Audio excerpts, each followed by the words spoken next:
My name is Erin Helyard. I'm co-artistic director of Pinchgut Opera and conductor for this year's production of Salieri's The Chimney Sweep. Antony and I have been really interested in the career of Salieri for some time now, and we're really excited this year to present works by both Salieri and Gluck.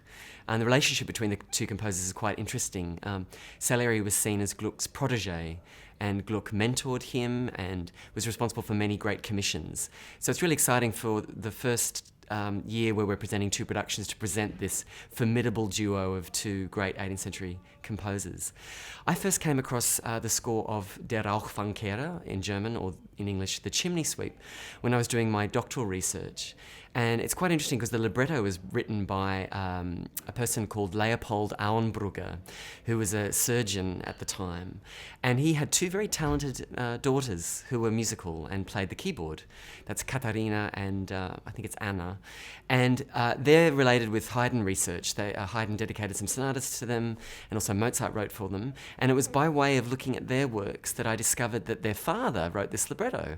And I was very interested with Salieri at the time, and luckily the score has been published as a facsimile edition. So I excitedly found it in the library and went through it and discovered that it was a score full of virtuosity, of contrast, of diversity, and also it's historically quite important because it's one of the first Singspiele. Most of our audience would recognise Salieri from the Peter Shaffer play and then the Milos Forman film, which was Amadeus. And in fact, that's how I knew Salieri. I remember watching the film as a child and I was fascinated by all the wigs and Tom Hulce's fantastic performance. Now, unfortunately, whilst it's a fantastic play, it's actually full of many mistakes. Salieri did not kill Mozart, but rather they had a really interesting rivalry that was theatricalized by Pushkin and Rimsky-Korsakov and finally by Peter Shaffer. But Salieri was first and foremost the most important operatic composer in Vienna in the early 1780s, no question. And actually, it might be more accurate for us to say that a lot of Mozart operas resemble Salieri rather than the opposite, that Salieri resembles Mozart. But unlike Mozart, Salieri really only concentrated on producing operas. And as we know, operas went very quickly out of fashion in the 18th century. You produced one opera after another, and operas rarely kept the stage for more than 1 or 2 seasons, people always wanting new works and novel effects. So unfortunately, when Salieri died, his operas also went out of fashion quite quickly. Whereas Mozart, he not only composed operas, but also he composed string quartets and instrumental music.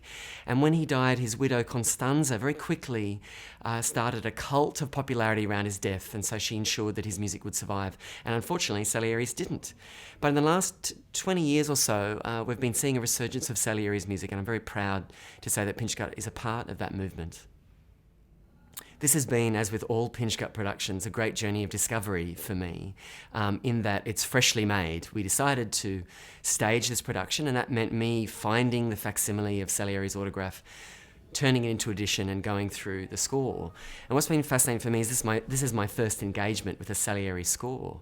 And I was absolutely thrilled to discover that a lot of the notation and subtle orchestration effects that I've discerned only in Mozart are in fact very much evident in Salieri. And so I now question I'm intrigued about the relationship between the two composers. I think the key there is Vienna. They're both writing for the same orchestra and singers. So going through the score has been astonishing. The level of accuracy and inventiveness that Salieri brings to the opera is astonishing. And in fact, I might say that Mozart operas resemble Salieri's rather than the opposite.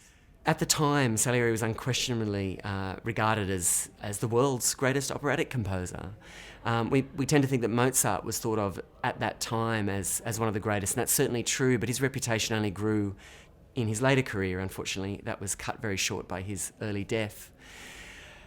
When I go through Salieri's scores, and most notably the Chimney Sweep, what I discover is a freshness to the music. What Salieri really brought to his word setting is a really finely tuned sense of drama. And also his scores are very transparent, and that's a quality that contemporaries actually criticise Mozart, for example, as not having. Often people said Mozart was slightly too beautiful, too many notes, slightly too thick.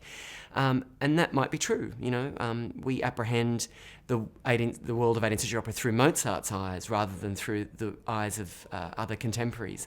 But now when I look at the Salieri score, I see the beauty of a transparent score that is full of great diversity. There's certainly moments of great complexity and interest in the Salieri, but he balances that with lightness and a fine attention to word painting that I've not seen in other scores of the period.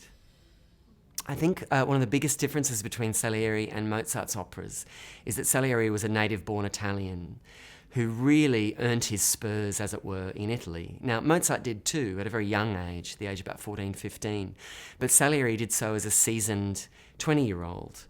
And this is the reason why Salieri was one of the most esteemed pedagogues of the late 18th century. He taught Beethoven, Schubert, Liszt, Thalberg, Mozart's son, in fact. If anyone wanted to learn operatic composing and word sending, they went to Salieri, who of course learnt it from Gluck. So I see dare I say it, a slightly more intellectual bent in Salieri's works, because he's very concerned with the correct placement of words. Now Mozart, with that question, was able to do that as well, but Salieri does it in a slightly different fashion. And this is just the beginning for me of what I hope to be a stage of Salieri research, to look at other of his operas. In fact, some of the operas that he set with Da Ponte, who we know was the great librettist who worked with Mozart. Salieri's The Chimney Sweep was one of the first Singspiel that was commissioned for the National Theatre that Joseph II inaugurated in about 1780. Now, his desire was to begin a theatre that was in the vernacular, that is to say German rather than Italian, and is intended for an audience, a much wider audience than was previously the case at the theatre, which was just exclusively for the nobility. So The Chimney Sweep is really quite a funny piece. Now, our audience would probably be more familiar with another Singspiel that immediately followed Salieri's The Chimney Sweep, and that's Mozart's The Abduction from the Seraglio. And there's a lot of similarities and also quite a lot of differences between the two works. But first of all, the similarities are that Mozart and Salieri were writing for the same cast. Two of the most famous singers in Vienna at the time, Caterina Cavalieri and also Ludwig Fischer, not only played in The Chimney Sweep, but they also played in Abduction of the Seraglio, and there are some similarities between the two arias. For example, Caterina Cavalieri, who was Salieri's prize pupil, was this wonderful virtuoso soprano, and both Mozart and Salieri write these very virtuosic arias for them. Ludwig Fischer was a very fine actor, but also a very fine bass, and one of his qualities was that he was able to sing extremely low, and so both Mozart and Salieri feature his low notes. Some of the differences are that Abduction of the Seraglio is set in Turkey. It's set in an exotic locale. But Salieri's The Chimney Sweep isn't. And this is what excites me and Mark about the production, is that The Chimney Sweep is set in contemporary Vienna. It deals with actual people that the audience could have related to. Abduction of the Seraglio doesn't. It deals with very conceptual and abstract concepts. It puts Enlightenment themes at arm's length, as it were.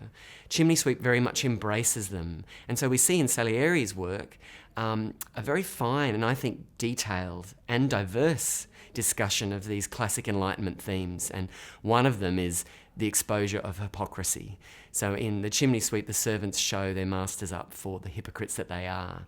That certainly happens in the Abduction of Seraglio, but in very different ways. So I think our audiences who are familiar with the Mozart work will find a lot to be curious and exciting about in Salieri.